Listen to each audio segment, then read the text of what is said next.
message. Il est passé. Super, l'artiste. Super, encore un but sensationnel.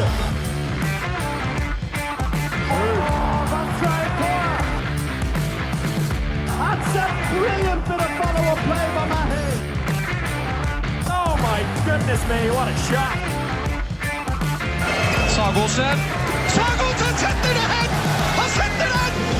Vi er i semifinale igjen! Hello everyone and welcome to the Uninformed Handball Hour.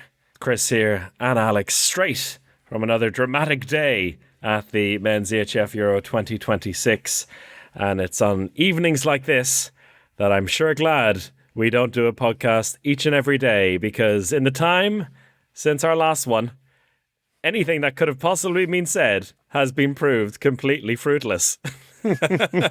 Basically, we've timed this perfectly since the last one and this one. A lot has happened and then unhappened. And by that, I mean Germany about to sack Alfred Gislason. Terrible team. They fucked it up. Worst time out in the world, to taking 2 points with them into the main round and not a bother on them. Alex, you were watching the drama unfold in Herning while I was enjoying the Georgi Chavrbadze show in Malmö. I will focus first on what happened in Herning, and then later on a little chat between myself and Alex Mair, my fellow commentator at the Euros in Sweden, on what was happening on the Swedish part of the draw. But first, Germany are alive. And how did that happen? Germany are so alive, and Serbia just do Serbian things. How many tournaments is this in a row where Serbia look like they're... and I think we didn't believe them this time. So, as you said, I'm so glad we didn't have a podcast in between, because we would have just been talking about, finally Serbia live up to their potential. Germany had cracks in their system and everything, and I really do blame Serbia in this. Like they really royally screwed this. Just having to beat Austria going into that final game. I'd never seen. Well, I don't remember seeing a game where both teams were so disappointed. After 1-1 as well, because Austria had it in their hands as well. At one stage, there were 3 goals up, and could have pressed on, or should have pressed on.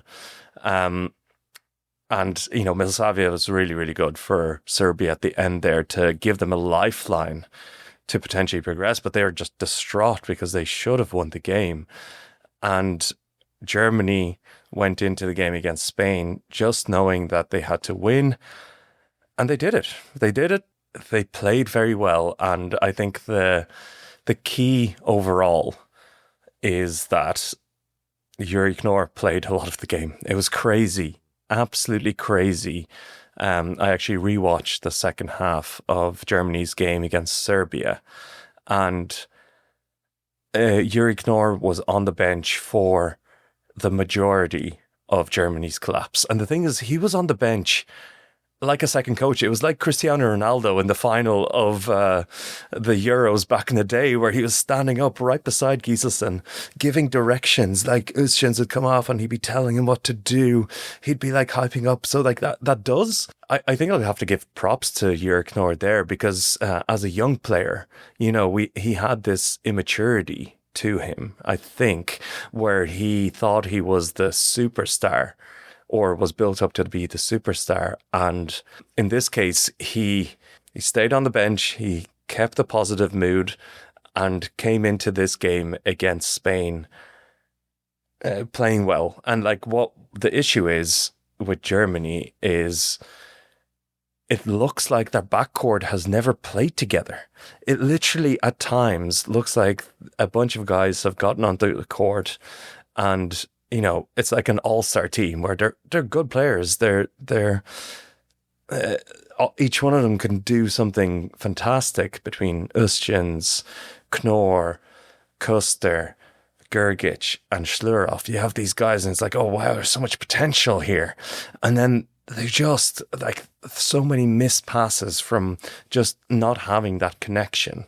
That was the issue against Serbia. At times it was an issue against Spain in this game. But Jurek Noor is the player that actually ties things together. He's the one who can make them tick. And, we didn't go in on Gislason after the last one. There's plenty of people that really went in on Gislason after the last game. On reflection, is showing Yuri Knorr who's the real coach. I'm going to snatching away a goal that he scored. And by the way, and Yuri Knorr did, in the post-match of that Serbia defeat, did actually wonder aloud to German TV why he hadn't played as much, which I don't know how the reaction was that was within the camp, but he seemed to play enough today in this win. Yeah, and it was a good Germany performance, and ultimately I do blame Gislason for this disconnect in the backcourt. I feel like they've had Özcan Knorr and Julian Kuster, who played the majority of the backcourt minutes for them in this game and played really well. Julian Kuster, really, really great. Like I have to say, he was fantastic in this game. Defensively, transition, attack, assists. I think what did he have? I think he had about 6 assists. 6 goals, 6 assists. Like a really comprehensive performance from Julian Kuster. Özcan's woke up 8 goals from 10 shots. Really, really great. And Knorr made them tick. But for Gislason, it's like he gets distracted by the new shiny object. First it was Gergic. It's like, oh, we got this young guy. He's going to be the big hope. And then kind of tosses him aside. That's what happened. Gergic played nothing in this game, crucial game, which is, again, that signifies the pressure, I think, that Gislason is on, where he's decided that, okay, this guy has talent, but he's not showing it. He's just not playing. And then again, in that game against Serbia, it was like, okay, Schlurov, you're playing a bunch. You scored a few goals in the first game. You're looking good. You're having a good season. Play a bunch. And then it completely derailed that whole backcourt of Germany and their ability to connect and move at the right time, synchronize, which, this time was much, much better between those 3 established stars. Against Serbia, again, going back to it, like there's moments at the end where it was just each one of those, let's say, backup players, or without Knorr, each player just deciding to go one-on-one or do something themselves, and they're just not good enough for that. Like Özcan's is a finisher. He needs to be set up. He can do something magical. Kuster, finisher as well. Like he can't, he's not going to play center and make the team work. And Schlurov and Gergic are just, they're still young and up and coming. So there was no control, and it was much better, but it still doesn't, it feels like maybe a lot of wasted time going into this tournament, where instead of focusing on the backcourt you have and how to utilize the other talents in the squad in very specific ways, it's all kind of, feels like they haven't played enough together, and that's all Gislason's fault. In comparison to the previous show we did, where there was a lot of praise for Gislason for basically throwing on all the players all the time, that has actually proven to be their downfall, I gather, in your based on what you've seen today and how they've actually pulled it together with the core trio of players in the backcourt. I think so, and I think Gislason has looked at the likes of Denmark and in particular France in tournaments, how they utilize their whole squad and maybe prepare their best performances later in the tournament. In particular, France, who have been just absolutely sensational in this tournament so far. The best group stage ever in the Euros. Goal difference of plus 38 over 3 games is absolutely wild. And in every game, pretty much every player scoring. But I think the styles of handball really differ between these nations. We know that German handball is more fixed or more systematic in the way that players are brought off, at least the systems, it's very kind of rigid. So like you need to get players to get used to playing that rigid system, get used to playing together and hitting things at the right time that you do over and over again. For France, for example, it's a lot more individual. So if you have the talent, it doesn't really matter. The talent just kind of breaks through because these players are making space and it's much more fluid. So you can kind of roll in and out. Denmark, quite similar, maybe in between the two. But, you have this, I think this attempt to play a full squad for Germany just meant that you have players that are going into a system and are not comfortable in it, and it continually breaks down. And, again, there's a learning here from Gislason. He's stuck to his big guns. And, from now on, he just has to do that. But you've lost the opportunity to maybe carve out a good role for Gergic, like, the perfect 15 minutes in a game where you really get something going from him, and you just say, hey, this is your 15 minutes to shine. But you've lost that opportunity now. Like, you've lost this diamond that they have potentially due to the way it's been set up. So, there is blame there, but it's not hopeless for Germany. Like, they take 2 points away with them into the main round. It's going to be brutal, this main round. It's going to be amazing. It's going to be fantastic. But somehow Germany are now in a good position. And for Spain, well, they're going to be kicking themselves. Yeah, it's, we knew this group was going to throw up these kind of results, and it is funny how it's all turned out, but it's almost like the reverse of what we're used to seeing some of these countries do. Serbia, did what we kind of expected them to do in the end. Once they had the chance on a plate to take it away, and just mad that, they and Austria knocked each other out. Because I do believe if Austria had won that by 3 or 4, as they needed to, it probably would have been a different Germany. Germany, relieved almost by just needing a win. If they needed to win by 4 or 3, it might not have been the performance they needed to do, because all of a sudden you have a very different mindset than just having to win full stop. But then when it comes to Germany and Spain, we're used to seeing Germany throw away a great situation after a couple of good performances, and Spain kind of hit the peak at the right time. But the opposite has happened here, and the Spanish team, which we kind of disregarded a little bit. They've gone through to the main round, as everyone expected in our previews, but they've gone through with 0 points now, and they have a gauntlet ahead of them. So top 10 will be a good finish overall for them in the end. Whereas a couple of days ago, people were creaming themselves over this team and Lamine Yamal and all that stuff. Yeah. To be fair, Marcus Wies, again, was really good. He finally missed a shot.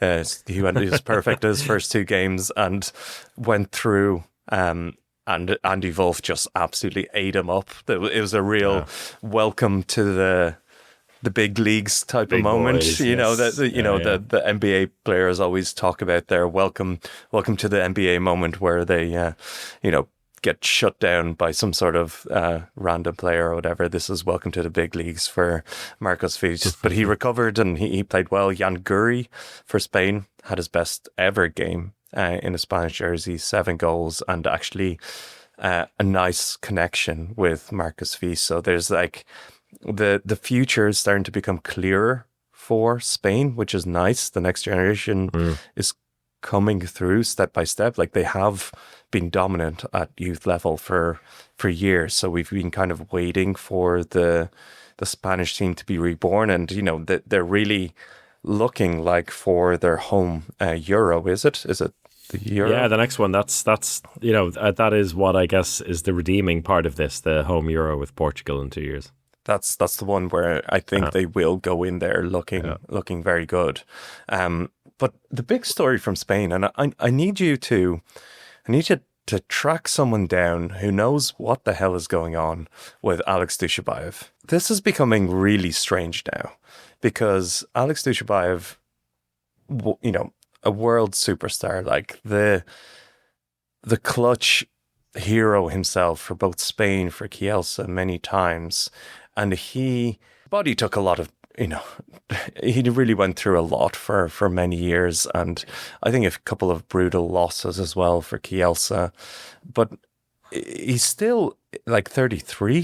He's not over the hump, but he played only about 15 minutes for Spain here. He's played around that for the whole tournament. He's healthy, he's not injured, but he's just not the player that he used to be. And this whole, he is leaving Kielce at the end of the year. And there's not a peep about where he's going. There's not a story, there's no rumors, there's no big clubs trying to take him in. It's like he's in a waiting period for his whole career, and it's not certain that he'll ever come back to the peaks that he was. And it's just strange that he's playing such a small role with Marcus Fils getting all the minutes and Garcia Dia ahead of him. It's strange. And, if Spain have decided, hey, take this one off, or we've moved up, we're moving past you, that just says everything for this tournament, at least, that they're not going anywhere. It's a long main round ahead, 4 games, and they will get some results in that main round, I think, even if they're not going to do enough to get through. But I think the Garcia Dia bit is the key thing, right? That he is needed defensively. That is what puts him ahead of Dushabayev in that regard. And yeah, maybe it's looking at, we have the guy who maybe has another couple of championships left, or we throw in the young Marcus Fils in what is almost a transition championship for us. It's like sacrificing a little bit, finishing top 6 or top 10, and in return we get the long-term benefits of playing a young player like that in there. But that's an argument on one side, but then on the other side we have the Sakushas not in this squad at all. So yeah, that speaks against that whole thing. So I don't know. I will try and speak to some Spaniards in the know. It's a good challenge for me too. Yeah, find something. Figure out. Speak figure to him. Out what's going on. Get Alex on. He's in hurling. I'm on the wrong. I'm on the wrong side of the country. Well, anything else on that side of the draw for now? It's going to be Germany versus Denmark in the first game of the main round. Germany have an extra day's rest, some time to develop a system. Hopefully, I think Germany will have a great plan for Denmark. I'm excited to see what they do come up with. That's part. If the same thing happens again with as did in the World Championship, where Denmark really brushed Germany aside in the main round, 40-30, just really brushed them aside. That could be the end for Gislason. No matter what other performances this German team puts in. So I'm going to imagine that they have a really good plan for this Danish team who, look fantastic. At this point, we haven't seen their game against Portugal, but I think it's safe to say that Denmark will likely go through with 2 points into this main round.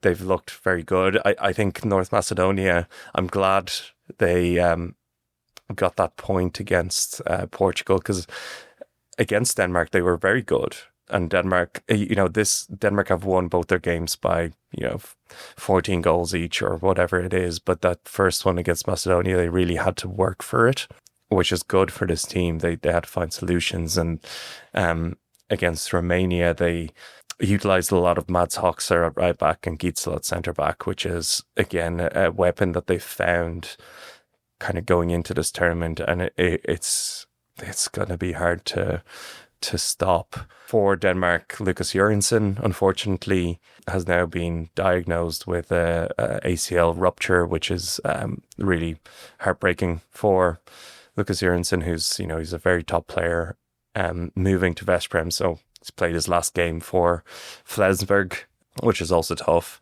But they do have Emil Bergholt, who's really stepped up in the last last year or so, and I think he really fits the boots of Lucas Jørgensen, because Sekstrup is going to need some rest at times, and Simon Held plays in defence, but I don't trust him as a offensive player at all. I think Emil Bergholt is a player who can do kind of both sides and has just beefed up a lot. Like he's a big dude, fast, has that kind of speed as well. A lot of what Lucas Jørgensen does is actually he's very good in transition. I think Emil Bergholt has that as well. Again, Denmark will have a gauntlet of their own in their main round. Sure will. So we will speak a lot more about them and see what there is to see. The luxury of just playing Kevin Muller and him getting 15 saves, rest again Neil Nielsen for a day, is something that not many other teams have. So it's going to be it's set up for an absolutely tremendous main round on that side. Ultimately, no real surprises going into it, and we're just going to see the big teams: Germany, France, Denmark, still putting Portugal in there, all battling it out. Spain, all battling it out in that main round. And Sander Sagosen is back. Sander Sagosen's back. He's had his best game since probably 2016. 9 goals, 8 assists. Yeah, it was great to see. That was, I think Norway never really challenged France, but at one point I did turn the game back on. I watched I watched the first half on a second screen, then I clicked away from it and I was like, okay, this game's done.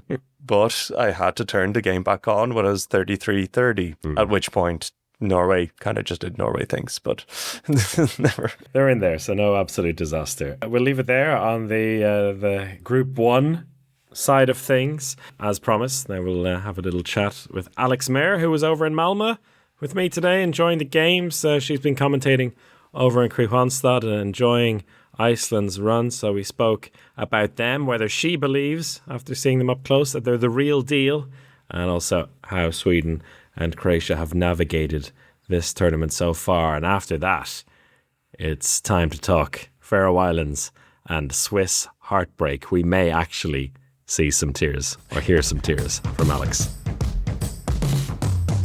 Here in Malmö, sitting in the commentary tribune, I've got fellow commentator at the Euro, Alex Mair, joining us back in the podcast for the first time in a while. You were here on a bit of a recce, here as a short flying visit from Kristianstad. How did you enjoy your evening? Great evening. Made some friends, a Danishman and a Swedishman. At one point I was wearing both their hat and their scarf, but it was nice to sit back and just enjoy some handball for once.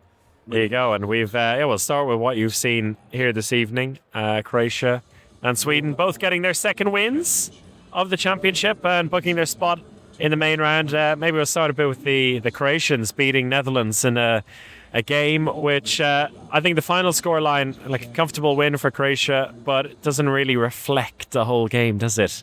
No, it felt like Croatia were like 1 or 2% ahead the whole game, and then by the end of the game being, I can't remember what the final score was, a good 8 goals ahead, something along those lines. So 35-29, 6 goals. Yeah, tough finish. Again, kind of felt like it should have been 2 or 3 goals there. I don't know. I thought the Dutch team were good, but just not better than Croatia.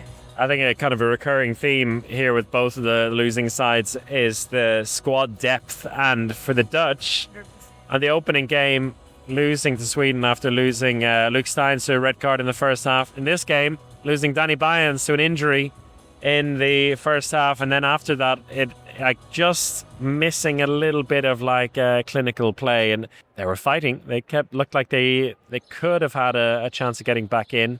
But for some reason, it was like this almost psychological barrier. No, they just didn't have the fresh legs. I don't want to say they didn't have the fight left in them, but maybe they just simply did not have the energy. And I think Croatia had the depth. What can you do? Yeah, I mean, I saw the post-match interview from Bobby Schachen, and he was saying, look, we missing a couple of crucial players in these games, and then when you make small mistakes, you get punished really quickly. And that's what Croatia did very well today. They made some rotations themselves, used their bench overall really well, but how about Ivan Martinovic? 9 goals and 4 assists for the player of the match performance. Really kind of carry them on his back in that third quarter.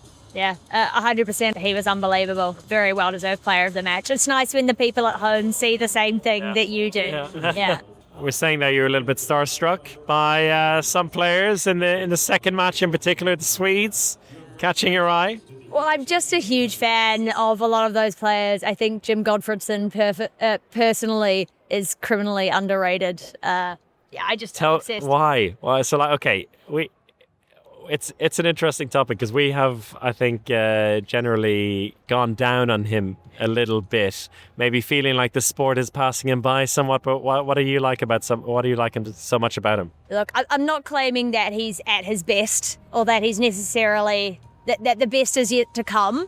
But I think, and maybe not even tonight, but generally, I've just watched him play over the years, and I just love his style of play, the control he has. And I think even seeing here tonight, maybe he wasn't at his best, but you could see him on the sideline. He was shouting instructions. You could see the leadership right there. And so when it is his time to retire, I don't know when that will be, that'll be a big loss for the Sweden team.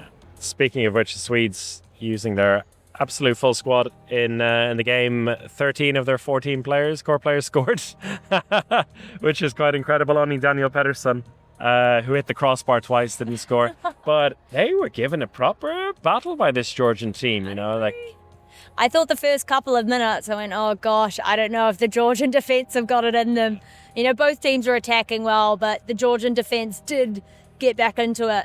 And it was, again, don't have the scores on me, but it was a good first half from Georgia. I was super impressed by their attacking prowess and just their ability to jump from 9 meters. I was massively impressed. But yeah, I think ultimately, despite their defense largely holding up, but Felix Klar was just absolutely cutting through them. Scored, I think, 5 goals in the first 10 minutes. I mean, crazy. And then they just losing a bit of that energy. I think probably not turning their bench as much as they could. Also losing 2 really core players. You never like to see that. So it was tough. It was nice to see some of the young Swedish players as well. Reganovic, homeboy, the hometown hero. Yeah, he has some fans here. I saw him walk out. He's got some fans. And the no-look pass to Montbovey, that's got to be in the highlights. Yeah, no, he's class. And it's just really fun to see these, both of them playing for Malmö, both hometown heroes, and really getting a chance to show off, because we don't know. I mean, it feels like Reganovic is already players properly in the rotation, but I don't know if we're going to see so much of those players. But at the same time, Coach Appelgren is showing he's got a lot of faith in the full squad, even when things weren't going so well. It was really interesting that he used the full rotation of the bench. Just a quick word on, I don't know if you've seen Georgi Chavdarbadze play live before.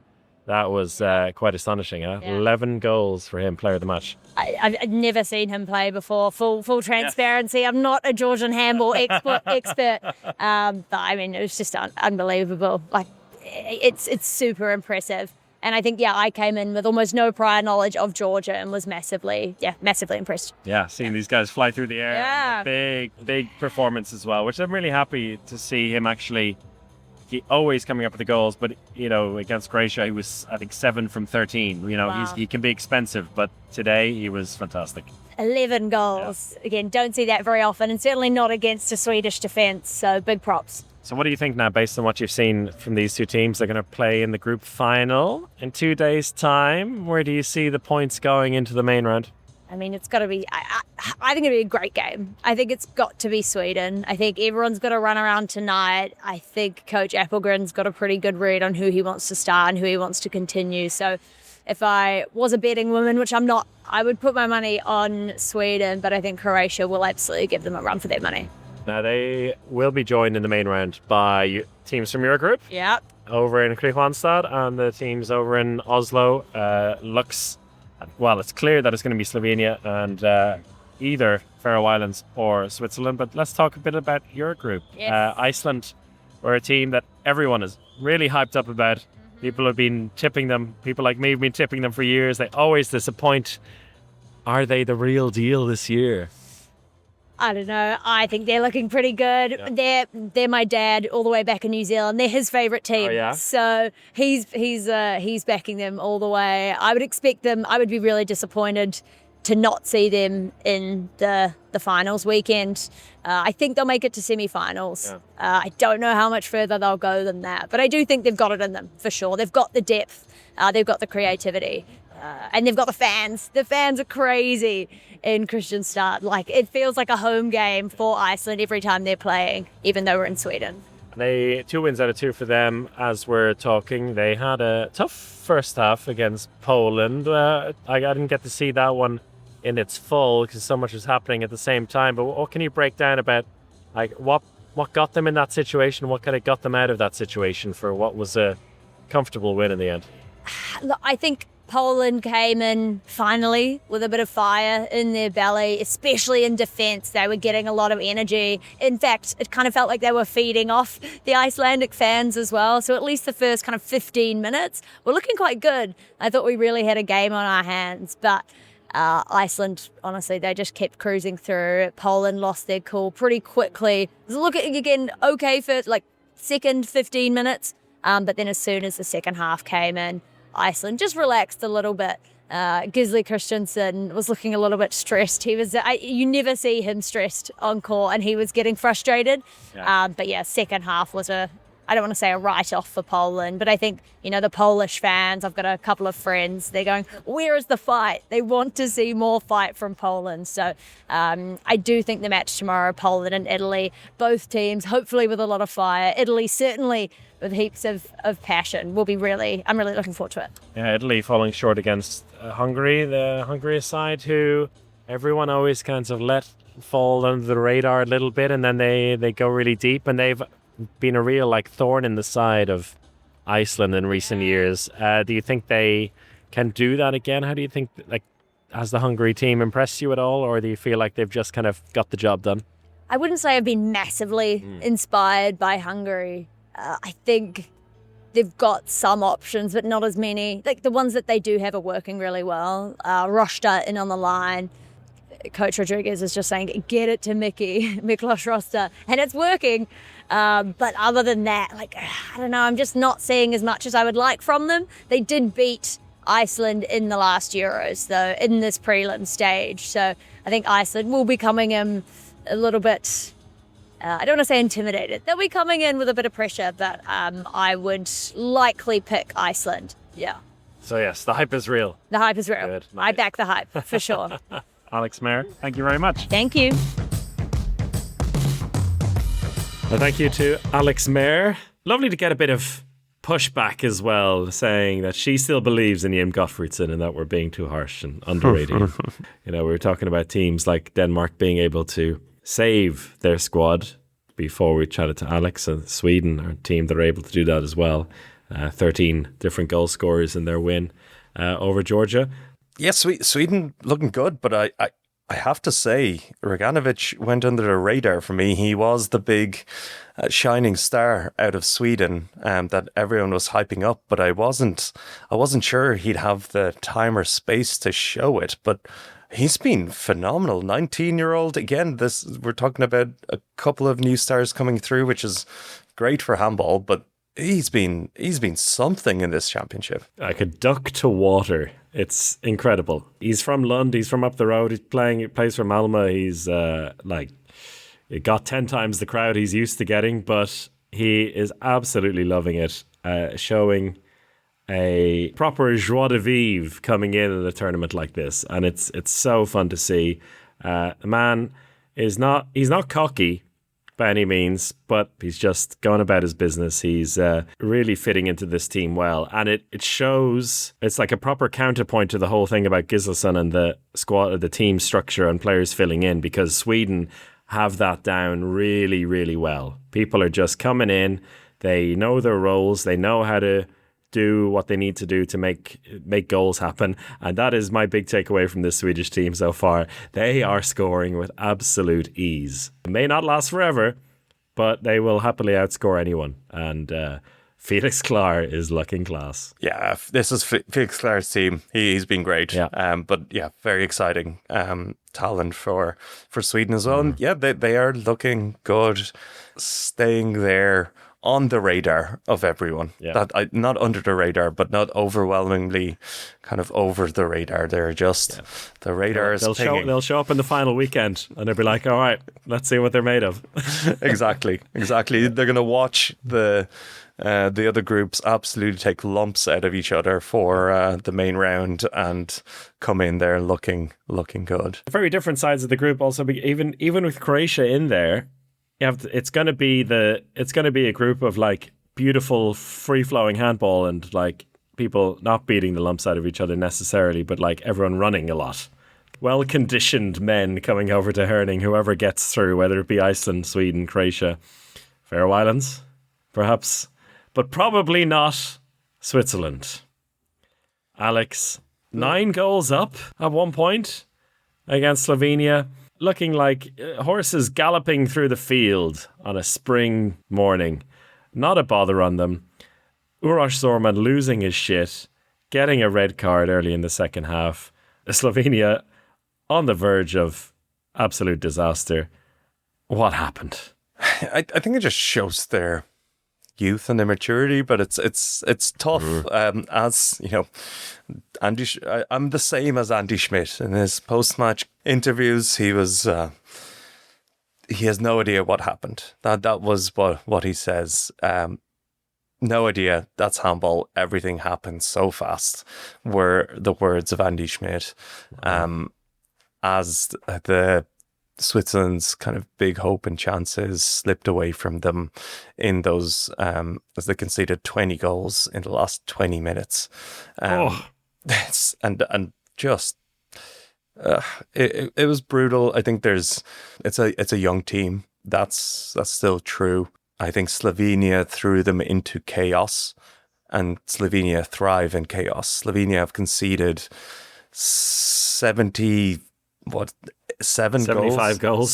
goals in 2 games, and have won them both. This is if there's chaos, that is chaos. And Uroš Zorman literally just like, he was so angry at the team. There's no tactics in that timeout he took, and then he continued his anger until he had to be sent to the stands. And then Captain Makuts, who's been really good, and I say both of them. 2 Makuts showed up and started scoring goals. And I think when Slovenia do flow, it is like a dam breaking.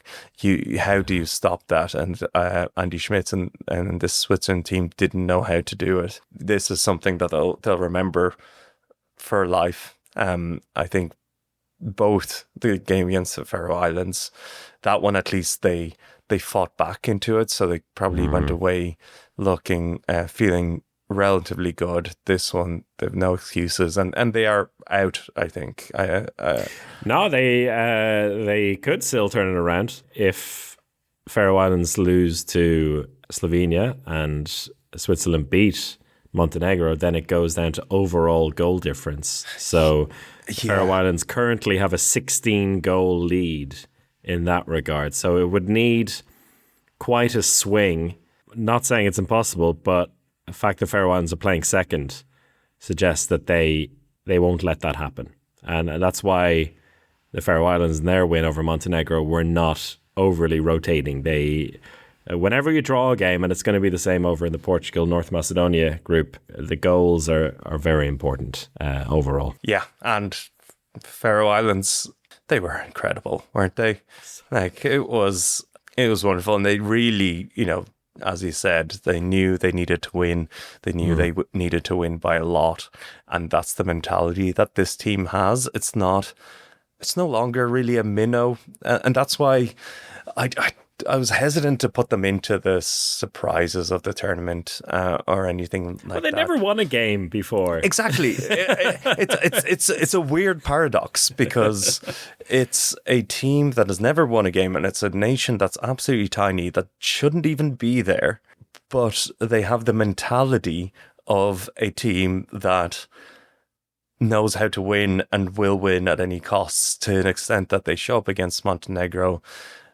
Well, they showed against Switzerland where they got the draw. That was huge in the end. Like that draw, that again, they refused to lose, even though it felt like Switzerland were in the ascendancy. And then they showed up against Montenegro, absolutely refused to be like brought down to Montenegro's level.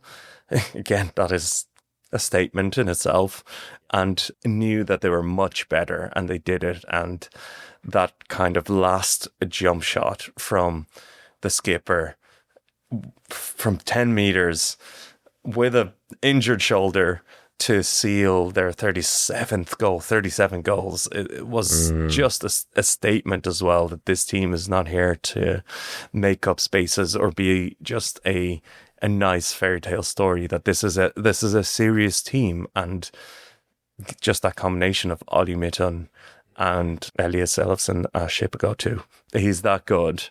He is one of the best players in the world, and Ollie Mitton beside him is looking at him being like, I can be as good as you. Oh, we talked about that last summer, the under 21 World Championship, like wondering whether he actually could eclipse him. Still 20 years of age, Ollie Mitton.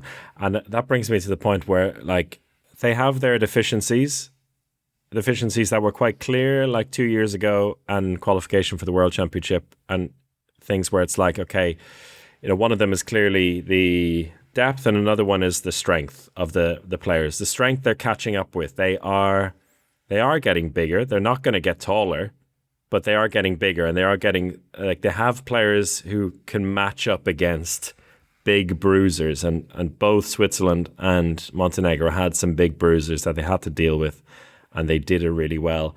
But they also have their, what I really like about this defense, which really showed for the first time in its like clarity. It almost like, it makes sense what they're doing.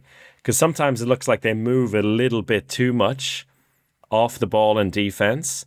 And at times they're completely exposed then with like balls into the line or across the court.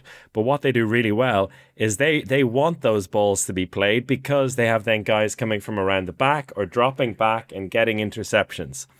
And so it's worth risking players just getting open balls that might just result in a goal anyway, or you might eventually start getting turnovers. And when you're getting turnovers as Faroe Islands, you're going to score and score and score. So really good like calculations of like risk for that defense, because you have to do something. If you're the shortest team in the tournament, then you got to do it. And they at times know when to kind of pack in and wrestle, and then other times where they play those tricks, they drop players behind or around. Plus, when you have three players in Vestav Taigum, Asha Pagatu and Ollie Mitton, who for the next 10 years could conceivably be in an all-star team in every tournament, you're on a very good path. You have three players there that can absolutely, all of them at some point will be in an all-star team in these championships, and they're getting a bit more strength in depth. Like, they have a Bundesliga right back. They have a left winger who, Leivor Mortensen, who's playing lights out at the moment. Pauli Jakobsen is getting himself a contract somewhere. He's just been allowed to leave Hoy Elite because I guess that someone's going to take him. And then you've got the other Mitton and the other Asha Pagatu who are ready to hop in and help out whenever they needed to. They're going somewhere, these guys. They haven't got, like, there are deficiencies still. They haven't got the depth of anyone else, but they do have, the certain ingredients that can, on a given day, hurt everyone on that side of the draw. I think Faroe Islands are an experiment, or a real life experiment, of that kind of theory where you're like, okay, if you cloned one player on a team, the best player on the team, and you made them play all the positions, who would be the best team? Well, Faroe Islands are basically a bunch of Shipagotu's clones. Let's say he's the starting mold, and they literally have his brother and his cousin. So it's very close to cloning. So you just clone them around, make a team out of it, and see how far they get. And as you said, there may be a good few years where this team of clones is going to make some waves in championship. And as we heard from Scott Harrington a few months ago, there's more of them on the way. So, well, they're not through yet. It could be a disaster tomorrow as we're recording, but I have a feeling they'll be okay. And I, for one, cannot wait for the mixture of Swedish, Icelandic, Faroese, and a few Croatian fans vying for those 12,000 tickets. They're going to need a bigger house. I don't know how it's going to work. It's actually going to be mad. That is actually hilarious that they're not gonna fit. So where are the games? What city? In Malmö. In Malmö Arena. Yes, Malmö. Where you have been. Yeah, 11,800, which normal circumstances, yeah, that's perfect. That's a lot. But for this particular case, it's not going to be enough. Really funny. Going into this, it's a good place to be, probably Malmo, for the next little while. There's going to be a lot of very happy and excited Nordics around it. So if that is something you're into, get there. And then the Croatians always do show up in numbers for the latter stages. You know, there was enough of them. Even in the group stages, Croatia not impressing so far, but still there. They have the huge talent, and let's see what way that main round group shows up, because there's a lot of fun to be had on that side as well. I think with the first main round group being just like, this is the big giants of handball all meeting each other, and just the Colossus and the Titans battling it out. On this side, it's more of the kind of the weird kids, but that are really passionate and really good, all battling it out. So I feel very at home. A lot of fun to come over the next week or so, and we'll have some bonus podcasts coming up as well on Patreon. So still a great time to join there. And if you want minute by minute coverage and reactions, then joining Patreon is great, because you can get it on our Discord as well. Because that's where you get the real flow of emotion from handball nerds as people react to what's going on. But a pleasure as always. Thanks for listening, everyone. We'll catch you again soon. Goodbye.